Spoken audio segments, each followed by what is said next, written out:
আমি আপনাদের কাছে বিনয়ের সাথে আলোচনা রাখতে চাই। আমি ব্যক্তিগতভাবে এমপি প্রার্থী হলাম, কিন্তু কোনো ব্যক্তিগতভাবে দলের ভোটে কেউ কখনো নির্বাচিত হয় না।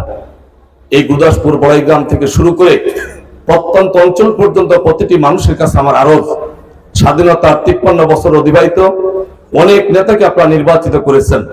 আপনারা একটি বারের জন্য পরীক্ষামূলক ভাবে আমাদের মতো আপনাদের এই আলিয়া মাদ্রাসার একজন ছাত্রকে নির্বাচিত করে একটু আপনারা আপনাদের খেদমতে একটু কাজে লাগানোর সুযোগ করে দেন, আমাদেরকে একটু কাজে লাগানোর সুযোগ করে দেন। আমরা রাস্তাঘাট থেকে শুরু করে চাকরি বাকরিতে সকল কিছুতে বৈষম্যহীন ভাবে ইনসাফপূর্ণ ভাবে আমরা অবশ্যই উন্নয়নের ক্ষেত্রে ভূমিকা রাখবো ইনশাল্লাহ। একজন রিক্সা চালক, ভ্যান চালক, দিনমজুর, অসহায় মানুষগুলো অনেক কষ্ট করে তার সন্তানকে লেখাপড়া শেখান। দলীয় পরিচয় না থাকলে, দলীয় আইডেন্টি না থাকলে, অর্থ না থাকার কারণে অনেকের চাকরি নাই। আর আমি প্রতিশ্রুতি দিচ্ছি, আল্লাহর অশেষ মেহেরবানি, যদি আমরা নির্বাচিত হতে পারি তাহলে অন্তত আমার এরিয়ার ভিতরে কোন ছাত্র চাকরির জন্য 1 টাকা কোথাও ঘুষ হিসাবে দিতে হবে না ইনশাল্লাহ। সম্মানিত উপস্থিতি, শুধু তাই নয়, রাস্তাঘাট, অবকাঠামো উন্নয়ন, বয়স্ক বিধবা প্রতিবন্ধী ভাতা থেকে শুরু করে এই সমস্ত জায়গায় নিয়মতান্ত্রিক ভাবে অনিয়মিত টাকা পয়সা বিভিন্ন জায়গায় দিতে হয়, রাস্তাঘাটে পার্সেন্ট খেতে হয়। আর আমি প্রতিশ্রুতি দিচ্ছি, একজন দিনী প্রতিষ্ঠানে অর্জিত একজন দিনী এলেম অর্জনকারী একজন ব্যক্তি হিসাবে ইনশাল্লাহ আল্লাহকে হাজির নাজির দিন আপনাদের সামনে ওয়াদা করছি, 1 পয়সার দুর্নীতি, চাঁদাবাজি এবং কোন কমিশন খাওয়ার প্রশ্নই আমার দ্বারা হবে না ইনশাল্লাহ।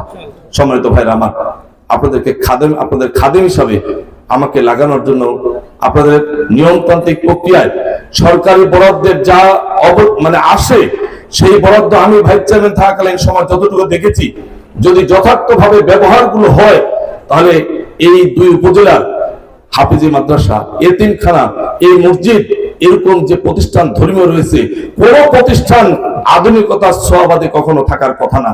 কিন্তু দুর্ভাগ্য, সেই টাকা আসে যায় কোথায়, এটা জাতির কাছে প্রশ্ন। আমি আপনাদের কাছে বলতে চাই, একটি বারের মতো আমাদের মতো আলেমদেরকে নির্বাচিত করে দেখান।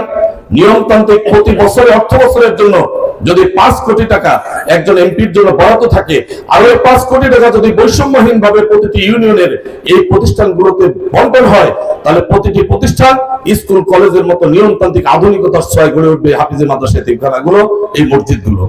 অতএব কাজে লাগানোর মতো সুযোগ করে দেন। সর্বোপরি আপনাদের কাছে বলতে চাই, আপনারা তো চান এই দেশ দুর্নীতি মুক্ত, সন্ত্রাস মুক্ত, দখলদারি মুক্ত এই বাংলাদেশ গড়তে। গোটা পৃথিবীতে ক্ষত বিক্ষত যুদ্ধ বিধ্বস্ত আফগানিস্তান শুধুমাত্র ইসলামপন্থীদের নেতৃত্বের কারণে, দুর্নীতি মুক্ত নেতৃত্বের কারণে, ওলামাদের নেতৃত্বের কারণে আজকে আফগানিস্তান গোটা পৃথিবীতে মাথা উঁচু করে দাঁড়িয়েছে। আজকে আপনাদের কাছে আরজ করতে চাই, আমরা নিয়মতান্ত্রিক প্রক্রিয়া আপনাদের সেই একই কাতারে কথা বলতে চাই। যদি বাংলাদেশকে বৈষম্যহীন, দুর্নীতিমুক্ত, চাঁদাবাজ মুক্ত, দখলদারি মুক্ত বাংলাদেশ করতে চান, তাহলে বর্তমান প্রেক্ষাপটে 1 বারের জন্য ওলামাদেরকে নেতৃত্বে পাঠায় দেখেন, অবশ্যই বাংলাদেশের সার্বিক অবকাঠামো 100% বিগত 53 বছরের চেয়ে ব্যতিক্রম একটি দেশে উপস্থাপন হবে ইনশাআল্লাহ। এই আদেশটুকু আপনাদের কাছে রেখে, এই আবেদনটুকু রেখে সবার সুস্বাস্থ্য এবং